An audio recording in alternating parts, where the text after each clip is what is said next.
Bienvenue sur On Mind, partage d'un coach, le podcast des coachs inspirants. Je suis Vincent Lopez, coach professionnel certifié, spécialisé en éducation et en parentalité positive.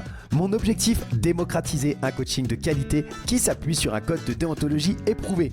Pour ça, en partenariat avec B-Coaching, je te présente chaque semaine une partie d'interviews de coachs professionnels, des experts passionnés et accessibles. Je te propose un voyage inspirant avec des coachs qui vont te présenter leur parcours authentique avec toutes les étapes qu'ils ont traversées. Leurs défis, leurs échecs et leurs réussites vont enrichir ta propre expérience. Et on ne s'arrête pas aux témoignages. Ils vont également te partager leur vision unique du coaching et te présenter des outils précieux pour t'aider toi ou tes clients à atteindre vos objectifs. Pour ne rien rater de l'émission, pense à t'abonner dès maintenant et ainsi rejoindre la communauté On Mind. Bonne écoute! Salut à toutes, salut à tous, bienvenue dans On Mind Partage de Coach, le podcast des coachs inspirants. On se retrouve pour cet épisode numéro 6 avec Abdelhamid Niati et la troisième partie de l'interview que j'ai réalisée avec lui au mois d'octobre. Un coach d'expérience, si tu n'as pas écouté les épisodes 4 et 5, je te les mets dans la description pour que tu puisses le faire. Et donc on continue avec Abdelhamid, avec une interview toujours plein de calme, de sérénité, de douceur, d'authenticité. Et aujourd'hui, Abdelhamid nous partage particulièrement les pièges à éviter quand on se lance comme nouveau coach. Il nous parle également de certains conseils à mettre en pratique pour pouvoir avancer dans ce métier. Et il nous partage des outils, des lectures particulièrement, un podcast également, en plus de On Mind que tu es en train d'écouter. Et donc voilà, un épisode plein de pépites et il nous donne également une métaphore du coaching que j'ai beaucoup aimé et qui résume très très bien l'idée et l'essence même de ce métier. Donc je t'invite à écouter jusqu'à la fin. Moi je te retrouverai après cette partie d'interview comme d'habitude. Mais avant ça, au début de l'épisode, tu verras Abdelhamid Niati nous parle du sommet francophone du coaching qui avait lieu en fait du 18 au 22 octobre 2023. Donc c'est passé, c'était il y a un mois maintenant, un peu plus d'un mois. Et donc tu ne pourras pas appliquer ce qu'il te conseille sur ce sommet francophone. Mais par contre, moi je te parle d'un autre sommet qui a lieu du 29 novembre au 4 décembre en ligne. Je te laisserai le site en description de façon à ce que tu puisses aller voir les informations.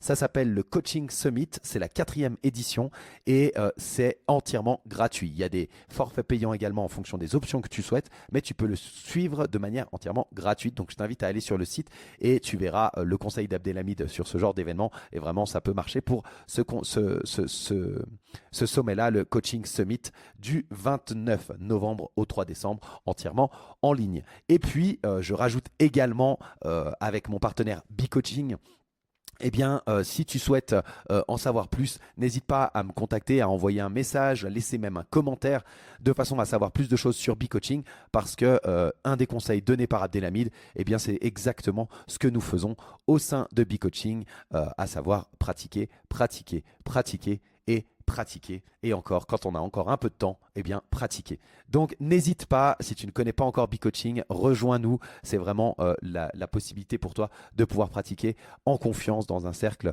de qualité et de manière tout à fait sécurisée pour toi sans prendre trop de risques.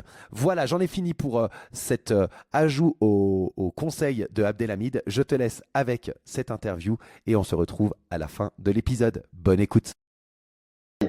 Je mettrai d'ailleurs dans la description de l'épisode toutes les sources à chaque fois qu'on aborde de manière directe ou indirecte. On a parlé du code de déontologie de l'ICF aussi, enfin voilà, ce genre de choses. On aura tout ça dans l'épisode de façon à ce que les gens puissent aller rechercher par eux-mêmes. Est-ce que tu as des livres? Quelles seraient les ressources? Pas forcément que des livres d'ailleurs, mais quelles seraient les ressources que tu pourrais conseiller à des baby coachs, justement, à des jeunes coachs qui toi, t'ont aidé à développer tes compétences en tant que coach ou que tu as découvert par la suite et tu t'es dit, j'aurais bien voulu avoir ça? Alors, moi, ce que je leur conseillerais vraiment, c'est à des coachs en devenir, même pendant que vous êtes en formation, sortez un peu coacher beaucoup déjà. Fabriquer ces capsules de temps pour aller coacher et coacher en dehors de l'école qui vous forme. pareil, je fais un exemple. Là, il y a le sommet francophone du coaching qui arrive. Allez-y, inscrivez-vous. Vous pourrez coacher en fishball, faire mon premier fishball, je l'ai fait comme ça, vous pourrez faire un fishball. Un coaching, c'est un coaching collectif. Et là, vous serez évalué euh, au regard des compétences ICF. Vous allez rencontrer des personnes exceptionnelles. Et ces événements ne demandent pas un radis, ça demande rien, en fait, en termes d'investissement. Juste votre présence. C'est en forgeant qu'on devient forgeron. C'est en coachant qu'on devient coach, voire meilleur coach. Et surtout, le coaching est une pratique réflexive. Euh, Autorisez-vous à coacher aussi des personnes qui ne connaissent pas le coaching. Parce que pour le coup, là, vous allez vraiment vous muscler. Les personnes ne connaissent pas le process. Voilà, la fameuse question avec quoi est-ce que tu repars?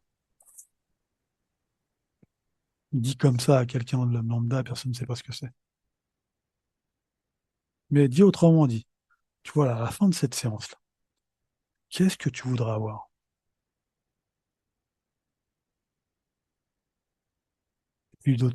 Voilà, lui permettre cette autorisation de vas-y.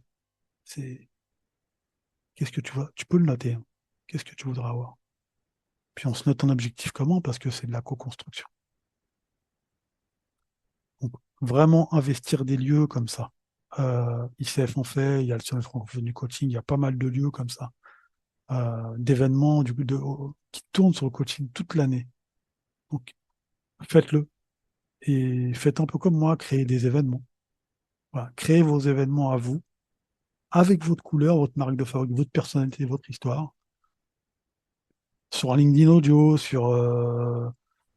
posez une question, par exemple, sur Instagram. Sur Insta, vous posez une question. Vous interagissez. Après, en termes de livres, vous pouvez en lire beaucoup. Lisez ce que vous avez envie de lire. J'ai pas envie de vous dire lisez ça parce que moi, ce qui va m'attirer chez l'humain dans les récits, c'est plutôt les romans de Maupassant. Parce que je les trouve waouh, juste exceptionnels sur l'humain, sur la vie. C'est l'auteur vraiment qui m'a le plus marqué. Euh, et il y a un petit livre que j'avais découvert il y a quelques années de ça, que j'ai conseillé à un ami, un frère d'ailleurs, c'est La vérité sur ce qui vous motive. C'est Daniel Pink qui l'a écrit. Et là, donc, il revient sur Maslow, sur Harlow, et c'est très bien documenté, très bien sourcé. Donc voilà, s'il y a un livre, c'est celui-ci. La vérité sur ce qui vous motive. Super. Après, pour les autres livres, lisez si vous avez envie de lire. Écoutez le podcast que vous avez envie d'écouter. Écoutez celui de Vincent, par exemple, qui est ma foi fort qualitatif. Et je vais rajouter un autre podcast. Le podcast 1000 grammes de savoir. C'est le podcast de Lucelle Louvain. Et c'est très, très qualitatif. Vraiment. Euh, Moi, je les ai remerciés. C'était assez surpris parce qu'il n'y a pas beaucoup de personnes qui écoutent ce podcast-là, mais il est très bien. Il y a également un podcast qui est fait par un coach qui est très bien également. Donc voilà, nourrissez-vous de ça parce que ça permet en fait d'avoir des personnes qui en temps réel vous parlent de ce qu'elles font, sans pour autant vous parler de millions, de milliards, et que la réussite soit matérielle, on va dire. Parce qu'au final, qu'est-ce que la réussite? Étant donné que nous avons chacun notre carte du monde qui nous est propre. Notre propre définition de la réussite. Absolument. Et celle qui nous convient aussi. Tout à fait, celle qui nous convient. Vous pouvez être millionnaire, être très mal dans votre peau. Voilà. Ou être très bien. Mais vous restez toujours un humain. Et surtout, vraiment, s'il y a un mot, moi, sur le coaching, tu vois, une valeur que je vais rajouter, c'est l'authenticité. Ça, c'est une valeur que je mets dans mon coaching. Je ne joue pas un rôle, je suis moi-même. plein et entier. Et c'est ce qu'est un être humain, en fait. Un être humain n'entre pas dans une case, n'entre pas dans une définition sommaire. C'est une vie. Euh, Prenez-en conscience. Et prenez conscience, en fait, que quand vous coachez une personne, vous coachez un monde, voire plusieurs mondes même. Donc, vous rentrez dans des mondes, vous entrez dans des mondes. Donc, voilà, pour me lancer, moi, ce que j'ai fait, voilà, c'est réseauter, c'est questionner, c'est aller vers, c'est afficher mes services, c'est afficher aussi mes résultats sur mon LinkedIn, on les voit, hein. 2400 entreprises accompagnées. Voilà. Et puis des témoignages clients. Demandez-les, qui ne demandent rien à rien. Ensuite, affichez-les. Voilà. Ils ont été satisfaits. Boum. Et ça va avec la posture de coach, il n'y a pas de problème avec ça. Il y a pas de problème. Il est préférable en fait que vous alliez chercher les avis des personnes que vous avez accompagnées, plutôt que vous preniez dans la figure les avis de personnes que vous ne connaissez pas. Mhm. Mhm. Voilà, les arbitres en arbitre des élégances, qui se posent en arbitre des élégances, puis ça c'est nul, c'est du coaching. Et là vous répondez, mais définis-moi le coaching. Qu'est-ce que c'est? Il va nous parler de la route ou du questionnement. Ah non, il ne parlera pas de ça. C'est là où c'est bien en fait d'avoir une structure, un cadre. Donc le coaching, c'est un business, hein, alors au sens noble du terme, c'est-à-dire que on vend du service, hein, comme un autre service. Et c'est utile, surtout en cette période post, même pas post-Covid, post-double confinement, on va dire, où l'exercice que je vous ai demandé tout à l'heure a demandé, mais combien de fois dans une journée on vous demande comment ça va, qu'on partez travailler. Voilà. Faites des petits bâtons et puis vous voyez. Si on n'a pas beaucoup, c'est pas que vous n'êtes pas important en fait. C'est juste une chose. C'est qu'aujourd'hui, la défiance l'emporte sur la confiance. Alors, si on se méfie de tout le monde en plus, ça va être compliqué. Chaque jour est une occasion de rencontrer des personnes exceptionnelles. Et de rencontrer donc des mondes magnifiques. Posez la question, vous aurez la réponse.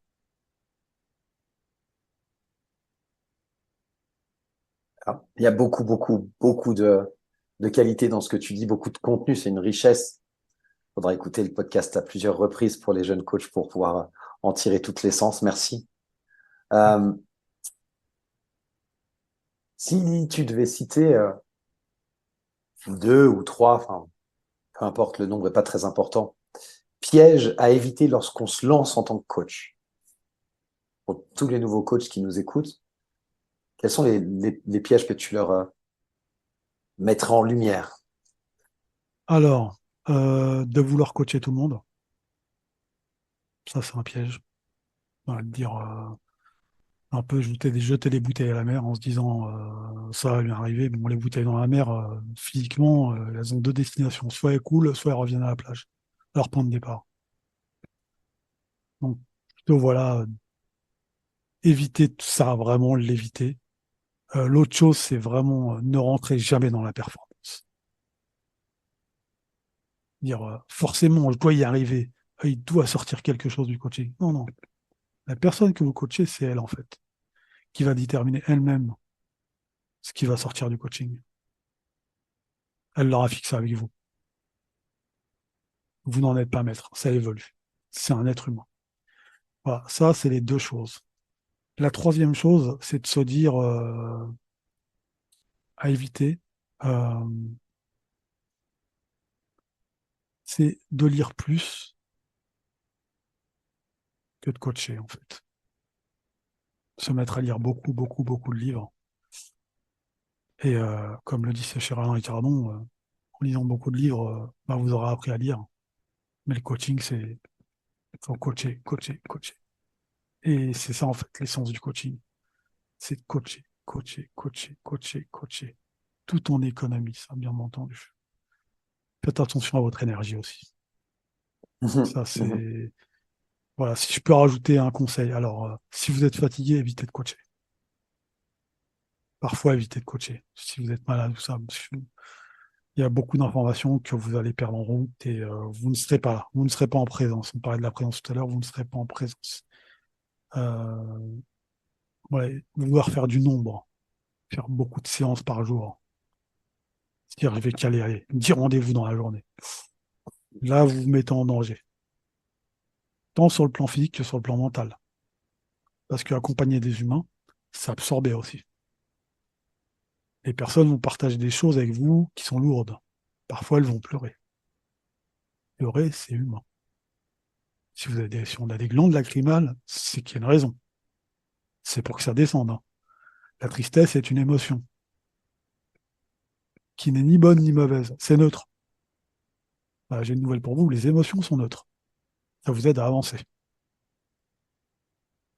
La personne peut aussi se mettre en colère. Pareil, c'est neutre. Ça l'aide à avancer. Et la peur, c'est pareil. Ça vous protège. Ça vous aide à avancer. Et mauvais, ça veut dire se mettre en action.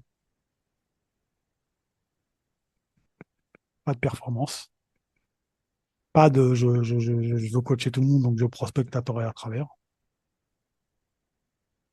Et là, en fait, je vais juste vous donner un petit devoir à faire. Regardez les posts LinkedIn des personnes et posez-vous la question, mais à qui en fait ces personnes s'adressent? Moi, je me reconnais pas. Voilà. Quand vous prospectez, en fait, il doit y avoir quelque chose. C'est, je m'adresse à vous. Toi, là, qui est dirigeant, je m'adresse à toi. Voici tes problématiques où tu manques de leadership et bloum, bloum, bloum, bloum. La personne apprend quelque chose dans le poste. Tiens, comment est-ce que je peux connaître mon niveau de leadership? Clique ici. Voilà. Passe un petit test ou vous faites un petit rendez-vous et puis voilà. Vous connaissez la personne. Donc, évitez ça. Évitez d'entrer dans la performance, c'est ce que j'avais dit. Évitez également de vous mettre en danger, tant sur le plan physique que sur le plan mental. Et il y a une chose, ne mettez jamais l'argent comme finalité. Jamais, jamais, jamais, jamais, jamais, jamais, jamais. Là, je vais citer une personne que j'ai croisée dans ma vie qui m'a donné une belle leçon. Elle dit, l'argent est une contre-valeur, dans les deux sens du terme. Non pas que je déteste l'argent, mais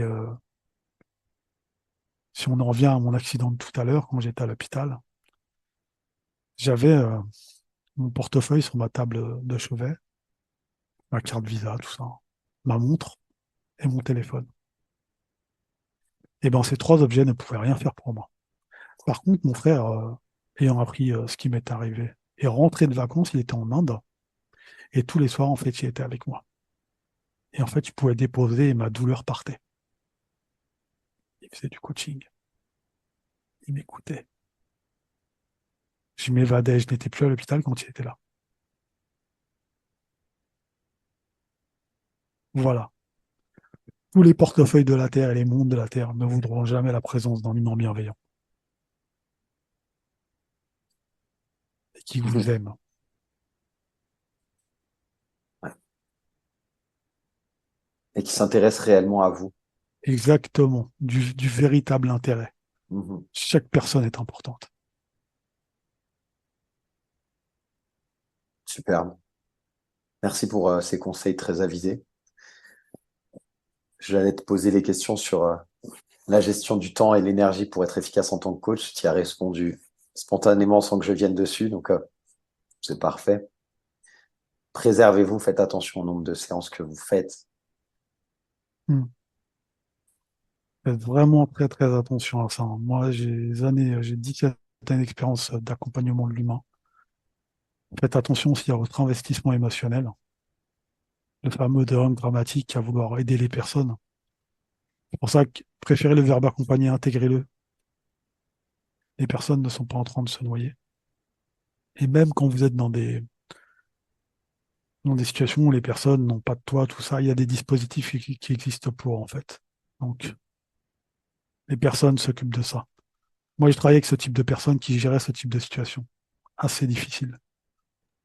Elles avaient leur boîte à outils. Ces personnes qui, sur le plan de l'écologie de la personne, se portent parfaitement bien parce que l'investissement émotionnel était là, en fait. Je vais me permettre une métaphore, si tu le permets, parce qu'elle m'est Bien venue, sûr, hein, avec plaisir. elle m'est venue là. Le coaching, pour vous résumer ce que c'est, et c'est une métaphore que je prends souvent. euh, Imaginez que vous êtes vous êtes coach, vous êtes baby coach, jeune coach. Vous aimez l'humain, et puis entre vous et le coaché, il y a une table. Le coaching, en fait, c'est cette table, le processus. Donc, le coaché va poser des choses sur la table. Il va poser son histoire, ses mots. Puis vous allez questionner ce que la personne pose sur la table. Tiens, qu'est-ce que c'est ça? Et alors, étant donné que c'est la table du coaché parce que c'est pas la vôtre. Ah, c'est pas la vôtre. Vous allez lui demander une permission. Tiens, est-ce que je peux poser quelque chose là, là sur cette table? Puis tu me dis ce que tu en penses. Voilà, j'ai une impression, donc je vais te l'écrire sur une feuille et puis là, je vais poser le bout de papier comme ça sur la table. Tu lis et puis tu me dis ce que tu en penses. Voilà, là je sens de la peur. Ah, effectivement, est-ce que tu as écrit est juste? Ou ce que tu as écrit n'est pas juste? Le coaching, c'est ça en fait. C'est juste une table. Et on y pose ce qu'on a envie d'y poser.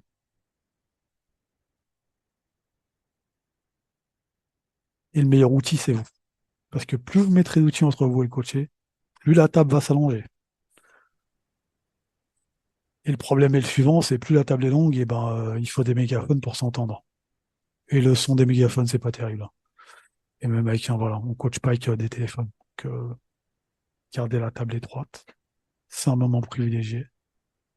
C'est un peu comme au restaurant, vous voyez. Il y a une table qui vous sépare de l'autre, mais le moment est unique. Chaque coaching est unique. Chaque moment est unique. Il y a toujours cette table. Profitez de ce moment-là pour découvrir une personne, pour l'apprécier, pour l'accompagner. Et pour lui permettre d'allumer toute la lumière qu'elle a en elle, pour qu'elle puisse se donner l'autorisation de briller et d'éclairer à nouveau, d'éclairer à son tour d'autres personnes. Peut-être qu'elle éclaire déjà, mais elle ne s'en rend pas compte. Une lumière qui s'ignore. Il y en a plus qu'on ne le pense. Et voilà, on termine donc avec cette métaphore de la table, la métaphore du coaching et de la table. J'ai trouvé ça vraiment très, très parlant, très imagé. Moi, j'ai beaucoup apprécié. Dis-moi ce que tu en penses en commentaire. Je me ferai un plaisir de les lire et de les relater comme je vais le faire tout de suite pour un commentaire qui nous a été laissé par MikeB02, qui nous dit félicitations du Nectar ce podcast. Vincent, un coach professionnel qui vous offre avec fraîcheur et générosité cette chaîne podcast On Mind en partenariat avec Be E-Coaching. Merci beaucoup MikeB02, MikeB02 et n'hésitez pas à faire la même chose. Laissez des commentaires sur Apple Podcast, c'est très simple. Lorsque vous écoutez le podcast, il vous suffit de cliquer sur le titre de l'émission. Vous pouvez laisser un commentaire par émission. Vous ne pouvez pas laisser un commentaire par, euh, par épisode, mais c'est sur l'émission globale que vous pouvez laisser un commentaire et ça nous permet vraiment de remonter dans les classements et de permettre de toucher le plus grand monde. Donc, n'hésite pas, laisse un commentaire et une note sur Apple Podcast, qu'elle soit bonne ou mauvaise, que le commentaire soit bon ou mauvais, eh bien ça sert quand même l'algorithme. Et puis dans le cas où il serait mauvais, moi ça me permet de savoir comment améliorer et m'adapter à mon audience. Voilà pour le petit moment promotion. Et donc, on se retrouve la semaine prochaine avec l'épisode 7 de On Est Mind et la dernière partie de l'interview de Abdelhamid Niati. Je te rappelle par rapport aux conseils qu'il nous a donnés de pratiquer, de sortir du cercle de ta formation si tu es encore en formation et d'aller pratiquer dans d'autres cercles de façon à te confronter à d'autres difficultés. Je te rappelle le Coaching Summit qui aura lieu, donc la 4e édition de cet événement qui aura lieu du 29 novembre au 3 décembre, entièrement en ligne. Et je te rappelle aussi que si tu souhaites mettre en application la pratique du coaching dans un cadre sécurisé, Be Coaching est la communauté qu'il te faut. Tu peux nous rejoindre de façon à pouvoir pratiquer en toute sécurité avec des pairs et dans un climat de confiance et de respect. Donc, n'hésite pas, je te laisse tous les liens dans la description de l'épisode et je te retrouve la semaine prochaine pour la dernière partie de l'interview d'Abdelhamid Niati sur On Est Mind Partage de Coach, le podcast des coachs inspirants. Salut!